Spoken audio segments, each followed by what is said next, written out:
I'm gonna try to make this as quick as possible. I got this dishwasher off Craigslist for 40 bucks and it's got a leak, which I knew it did, so that's my model number.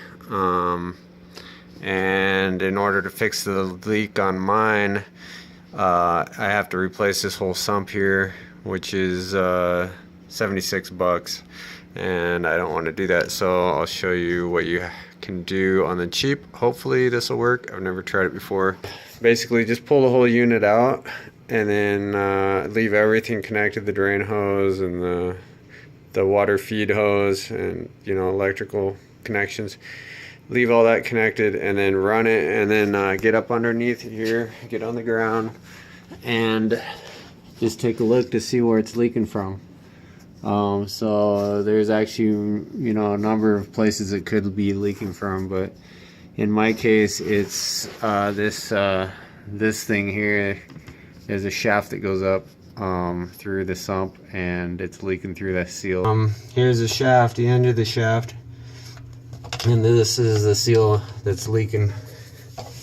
So as you can see, it's I don't know if you can see very well, but it's just kind of loose, a little bit loose in there. I mean, it's a flexible seal, so but what I'm gonna do, I'll show you. Instead of replacing this whole sump here, I'll show you what my idea is. So yeah, just put it in the drain cycle if it had water in it before, and then just tip it up on its face and put a towel down or something in front of it so it doesn't scratch the face of it. But of course you need to unplug the drain line here and disconnect the power. And then after you do that, then you can take this piece off here. This is a T15 Torx 15. Anyway, 15 Torx. It's a star bit. Some people call them star bits, but anyway, that's the size. So there's one screw here, another screw right here. Just unscrew these screws, and then there's a connection here. You just use another screwdriver, and this just kind of, you know, just push it like that, and then it'll pop off. And then this comes out like that, and then you want to disconnect the electrical cables. So just pull back where my thumb's at, pull this back, this tab, and then pull the wire off out of the plugs. So once you got it out, my idea here is to make this shaft a little fatter in diameter by adding shrink tube. So I'm gonna slip some heat shrink tube over it. This is what you use for doing like wiring, to insulate the wires after you make like a soldered connection or something. So this piece of shrink tube is pretty tight on this shaft. I'm going to try to do this one and then this bigger diameter, and then heat shrink it over this. And the idea is that if the shaft is bigger in diameter, then the worn out seal will have to make contact and stretch a little bit and squeeze around this, because this is fatter now, if that makes sense. So I got the shrink tube, first one on. I'm just going to use this lighter here to heat it up. I don't have a heat gun here with me now. So normally you'd use a heat gun for this, but I don't have one. So here, so it looks like it's starting to bubble a little bit. Anyway, so just you know, heat this up so it really sticks on there, and then I'm gonna put the second one over it. Hopefully it's tight enough on there. So I'm not sure how tight this is gonna get, but Hopefully it's tight enough and it stays in place, stays put. Shrink it over, or flip it over, so you can get heat on both sides of it. Shrink it up as best I can. And that should be it. Another thing you might want to check is the electrical connections here. It's kind of like a little switch right here and a circuit board. If that's corroded, then you need to take this cover off. I had to do this. You just pull these tabs back like this, and then go all the way around, and then this thing comes off.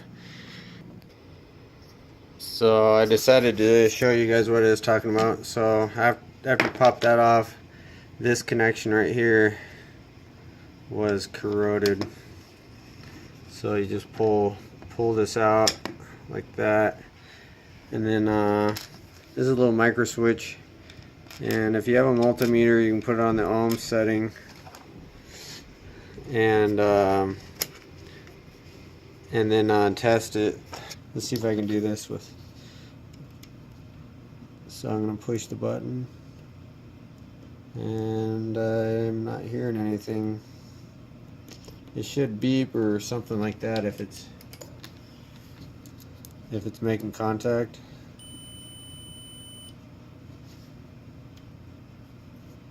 But I am not hearing anything. I'm glad I tested this, because you should hear some contact. So this little micro switch is probably bad here. I doubt it's. I am getting contact. Anyway, so I might have to replace the switch with another one.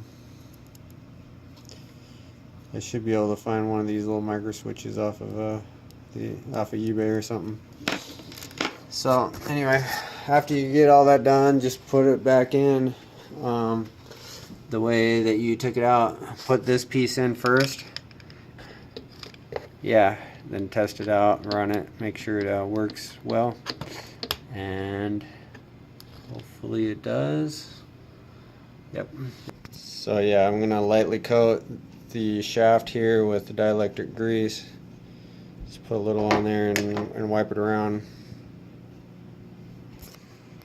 Also, put some dielectric grease on these connections here, these electrical connections, because so it'll preserve it from getting corroded again. Anyway, so that is it. Hopefully this works for me. If it does work, I'll post this and show you. If it doesn't, I'm not going to post this video. So yeah. Okay, so this thing's been running for about an hour straight on the pots and pans cycle. It's still going, and there's no leaks at all on this thing. So before it was just leaking out of here pretty bad.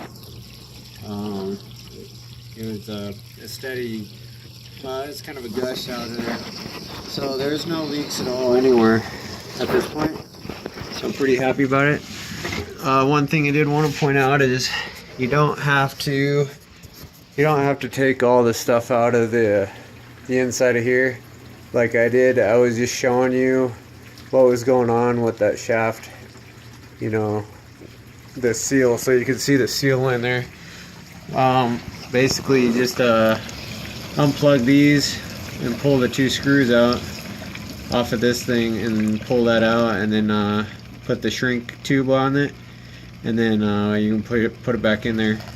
So it's pretty simple actually, the fix.